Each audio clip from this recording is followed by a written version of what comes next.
We can rage about that later, because right now we're going to watch the real Rager versus Purri here on Toxicity, round of 32. We will start ourselves off on Purri. He's got that red side, plasma to rail, easy peasy. Can he get himself any more items on the map? Going to be finding Jetro over there, but he makes that jump over to Mega, which turns out not to be very fruitful as he immediately takes a rail afterwards. I hope by Jetro you mean Luke. Yeah. Okay, good.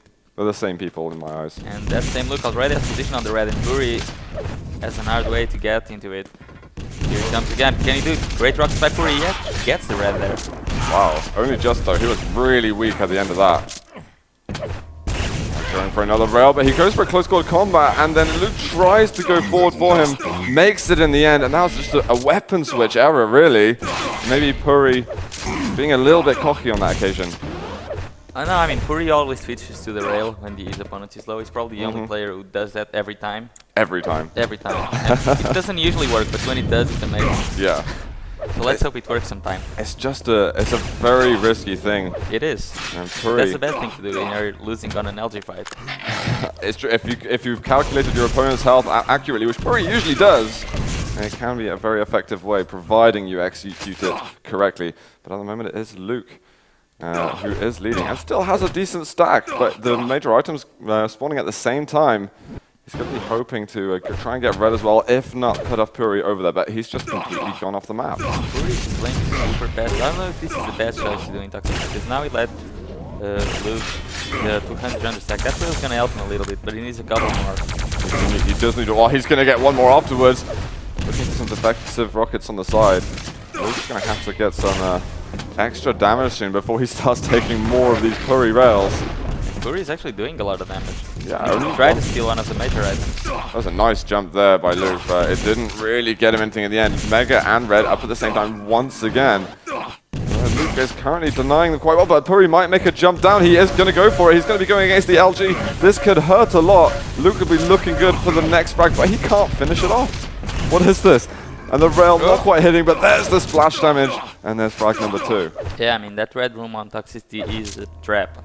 If you go for it, you're just going to take so much LG damage. Purri actually did a lot of damage with the rockets, but not enough. Well, I think he's going to be counting himself stronger in the close combat situations. So he's not going to be too bothered if he's 50 armor or 100 armor behind. I think he'll still feel relatively comfortable. But if Luke's able to stack up loads again, then he's going to be in trouble. But only 2 frags, man. We're 3 minutes in. And Purri's managed to slow down the progress massively, but he's taking one more rail. If he shows his face at all, he could die here, and he's going to be letting Luke get over to that yellow. Yeah, he knows he needs a rail, and that's what he's doing right now. I think he'll lead with time to jump that crate. Actually, he's too late, and Luke comes out. Purri's still without a rail there. And Luke's going to want to get this red pretty fast, so he has some time to get over to Mega. And Purri's sitting on it. He's going to be in trouble. He actually jumps away from it, and looking for the rockets. Gets a good direct one. Luke trying to get him with the LG, but it looked really sloppy, to be honest. Yeah, sloppy is the word. Purri almost made the Purri trick there. Oh my, he's just hit 2 rails. Luke unable to do anything at the moment. He needs to find an exit route somehow, but there's very little places he can go. There's the last rail. Purri makes it happen, and he is on the board. And now Luke, with 3 minutes of control, only managed to get 3 frags. Can Purri get frags faster than Luke did? Well, some may expect so, but we're going to have to see. Luke might try and show us a defensive game and see if he can out-defend Purri. Luke's defensive rail game is pretty good. Well, as we can see right now, he's dealing some pretty efficient damage. He's going to be giving that Mega away. Purri does get an item himself. He's hitting the rails. Luke, not so much anymore. And there's some interesting positions he's taking with that rocket damage. And that yellow over there. Purri baiting him out almost. Going to get a rail also. Oh, and another one. Spectacular shots we're seeing, but Luke firing back. Both of them really want to play a heavy rail game at the moment. Oh, Purri, let's catch up. Going to jump up with a rocket instead, but red behind. Purri doesn't really want to drop imminently for it, as you've been saying already. It's kind of a trap. But it took too much time, and now he's going to miss out on the Mega health. Should have been a little bit faster there. He may have missed out on Mega, but he's at least getting himself to 200 armor. So his stack should slightly outweigh Luke at this point, but not by much. Only by 50 roughly. Yeah. And this is being a super slow Toxicity game. We're definitely not used to this. Oh, and he misses that initial rocket.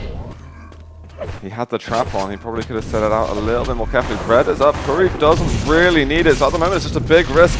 Luke comes back down and takes the armor. Both players exchanged no damage in that fight. And here we go, lightning gun onto Rockets. Purri taking a lot of damage. Luke might be able to re-extend that lead. He's going to have to drop down as well, but the Rockets is spot on. Wow. Purri bringing it back by another frag. It's 2-3. So close though. I was really expecting Luke to take it, but he's going aggressive here, and Purri grabs another frag. 3-3. And that's what happens when you go aggressive against the TDM, or it will just change the whole fight halfway through it. I'm really surprised though. Luke's aim does not seem on at all. That fight where Purri was down to 1-3, he should have got that kill easily. And now Purri just extending that lead with some really nice rail work. I mean, He's in trouble. Luke is doing what he thinks is right now. He wanted to do damage before the major item spawn, but it just backfired. Oh, but that rocket will help a lot. He can actually steal one of the major items. He didn't go for red in the end. Purri takes the red, but no health bubbles at all on the map. Maybe they're going to be spawning shortly. Yeah, and Luke even stole that mega health. But Purri's still firing rockets over that mega. It was taken absolutely ages ago. The 50 health bubble is up, and Luke's going to be letting him get it. And that really, just that 50 health bubble made his stack worth so much more. Red going to be up soon. Purri going to try and grab it, hitting some nice rockets as well. Luke returning fire, but he's just not being able to do such an effective job as Purri is. Mega up, he can't even make the jump. It's the LG that's just pulling him away. Flick rails as well from Purri. Luke, yeah, he just needed to die. He had 10 HP. Yeah. That's not the spawn he Oh wanted. my. These little micro flicks we're seeing from Purri, absolutely beautiful. And still a few seconds to go. He's trying to get himself on the right. He did a lot of damage then, but Purri is able to pick up the frag, and now he's extending lead. He's doing a much more efficient job at getting the frags. I think Luke's struggling to play a defensive game against Purri. Yeah, and that's all due to every time Luke wants a fight, Purri just gets into that fight, but he turns it around massively. Yeah. Luke, he's getting the megas though, and Purri's never around for it. He's usually busy trying to take a yellow or so on. Well, And he just missed out on the red as well. So Luke is nearly 200 now. That's definitely going to be helping out a lot. He goes in for a fight here, but Purri has some great defensive rockets. Seeing a bit of splash damage. Luke got the LG out. He gets the kill in time. That was very necessary. The smiles come out from Purri. 7 seconds left for a major item spawn. If Purri is a rail, he can definitely challenge for one of them. That rocket reaching for the skies. Not Purri. He's looking for some kind of damage. He doesn't have a rail at all. And now trying to watch out for Mega. Going for ammunition. Gives it a turnaround. Now he gets a better angle to get the LG, but Purri's plasma doing a lot of damage. It's a mutual frag in the end. Who gets the better spawn? Purri gets a ton of weaponry. But look at that Luke aggressing with plasma. Yeah, he's still spamming it out, but Purri picks up the frag a little bit too greedy. His plan went wrong there. I mean, he wanted to try up to a better angle when Purri left the red, but he did not count on that damage from Purri. Yeah, Purri managed to hit the shots. And Luke getting the worst spawn. He still really was desperate to get a lot of damage, but here aggressing with the rockets. He gets the rail, so despite Purri picking up another frag, there's 5 to go to catch up. Purri's pretty weak. He's got himself a starting stack. One good fight here for Luke, and things could turn around, but it's Purri just chaining those frags together. 11-5 now. Absolutely a great play we're seeing from him. If he can hold on for a bit longer, we could be seeing him move over to the round of 16 in the first of the Summer Season Cups. His rockets as well, just following him everywhere. We might see Luke getting a little bit irate. Yeah. I did incorrectly call him a rager because I thought that we were talking about Jetro there. And he did rage anyway. Well, he raged anyway, so it doesn't seem that it makes a difference. GG though, Purri's going to be taking it 11-5, but 4 because of forfeiting and stuff. Takes a frag out of you. Can we analyze that game in any amount? Well, until the 6-minute mark, the game was being super slow. Both players carefully taking their seats, just feeling each other out. But then, when Luke tried to speed up the game, it totally backfired on him because he was not counting on Purri's combat skills to be that high. Mm-hmm. Yeah, 3 frags he got in 3 minutes at the beginning. He would have hoped for more than that. Any player would when you're getting control, but it's just so difficult when you're going against a player who's just hiding from every single angle that you're trying to get.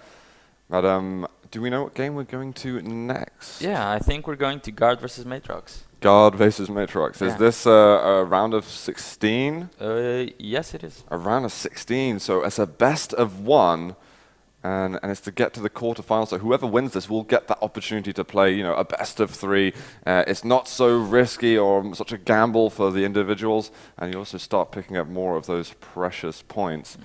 Are we going to a break? I think we might be. Yeah. So what Just we're a going little break to get the game set up for you guys. yeah, so we're going to be getting over to the players very shortly. We'll see you in just a moment for Guard versus Matrox. Going to be a pretty massive match here on the FACEIT Sunday Cup. We'll see you in just a moment.